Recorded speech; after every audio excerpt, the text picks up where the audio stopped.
program today is the result of his guidance, and his basically his suggestion of where we should go with this. And so everything that we're doing with MYG, it's not the youth sitting around deciding, what they should do.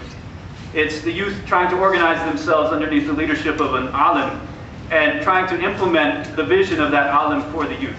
Okay, so it's very important, and I want to communicate that to you, that MYG is not about the youth doing what they want to do. It's the youth trying to organize themselves in a disciplined way to be responsive to, the vision and the objectives of the ulama. And the best way that I can explain that is to read this. There's a letter that Maulana Baig wrote to the Mehdi Youth Group as a way of, encouraging us. And I'll just read that to you because it's probably better than, a better way of expressing it than I could do. So this was from Maulana Baig. He said, Assalamu alaikum, Mehdi Youth Group. In spite of the difficult times we're in with respect to our centers and the community, and the vacuum in which many youth are getting lost without the guidance of any ulama, this group of young volunteers, Mehdi Youth Group, which started its work in the name of Imam Mehdi alayhi salam,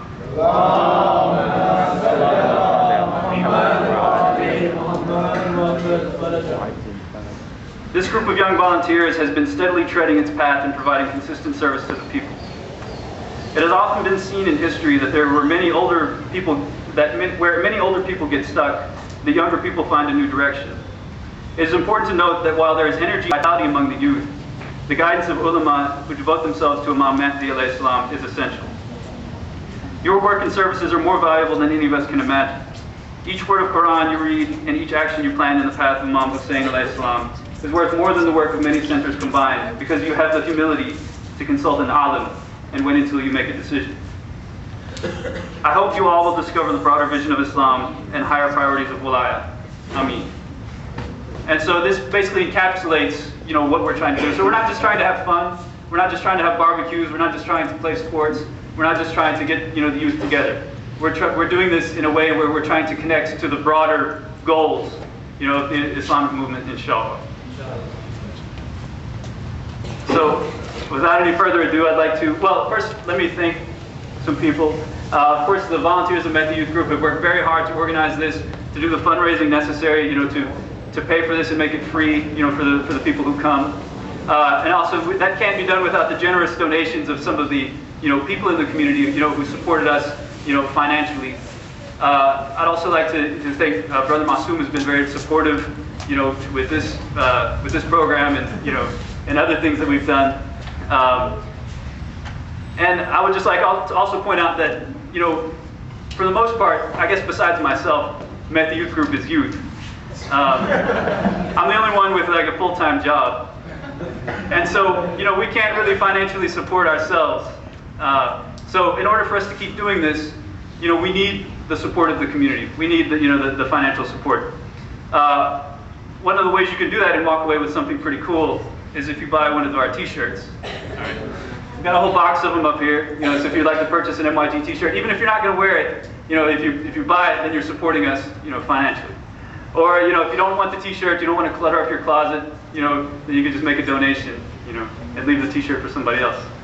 But we do need your support because there's really no other way, that we can do it.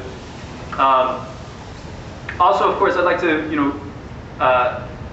Moment Center, although we're an independent organization, has been very supportive of our efforts, in terms of helping us with announcements, and they've been very encouraging. So even though we've made it clear that we have our own identity and we want to be, a separate organization, there's no, conflict there, and they've been very supportive of us. So I want to, say that and say thank you to Moment Center. And the man.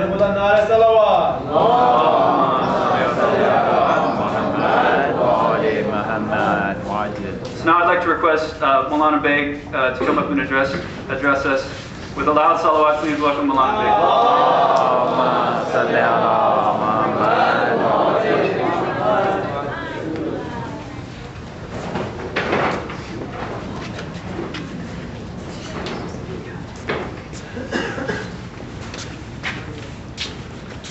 Surah Al-Fatiha.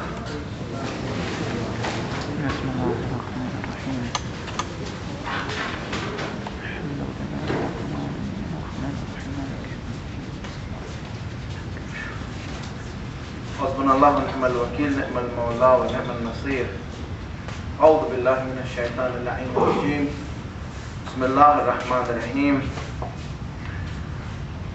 الحمد لله رب العالمين الحمد لله الذي هدانا لهذا وما كنا لنهتدي لولا أن هدانا الله والصلاة والسلام على أشرف الأنبياء والمرسلين سيدنا ومولانا أبي القاسم محمد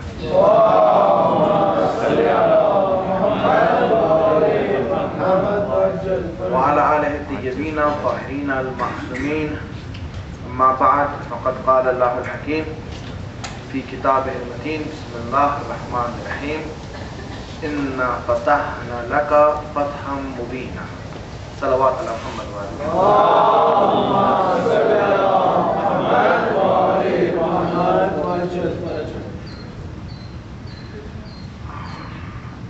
Brothers and sisters, Assalamu alaikum wa rahmatullah. I've just read for you the first ayat of Surah Al-Fath, which is the 48th chapter of the Quran, and it's titled Victory. And Allah subhanahu wa ta'ala declares to everyone, to the Prophet, that Inna fatahna laka fatham mubina. We have given you a clear victory. A very clear victory that can never be broken or defeated. A victory that cannot be challenged. And the victory is so clear that it will open the way for you from now onwards. This ayat was not revealed after the victory of the Battle of Badr. This ayat was not revealed after the Battle of Uhud. This ayat was not revealed after the Battle of Khandaq. When we look at it, the wisdom of Allah has its own ways of doing things. Is that He declared this victory after the Treaty of Hudaybiyya. I want you to understand the meaning of this. How many of you do not know about the Treaty of Hudaybiyya? Okay, one, okay. Alright, the Treaty of Hudaybiyya is a treaty that the Prophet made in the 6th year of Hijrah. He made an intention to go to Umrah, and he had a vision, he saw a vision that he is making Umrah. He is making the circles around the Kaaba, and he told the Muslims that I'm going for Umrah, who's coming with me?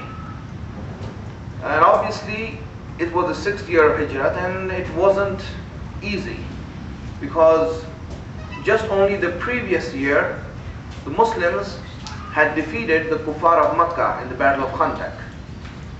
And the Kuffar of Makkah were angry, upset, and waiting for revenge. When the Prophet said that I'm going for Umrah, the Muslims had doubts and said, where are we going to? It makes no sense. These people are angry at us right now, and we are going to go there. And that too, he said that we are going to go there without our weapons or any defense. So that made it even worse. And so it was a crucial journey that the Prophet took. When he came near Makkah, he was stopped and he was forced to make a treaty.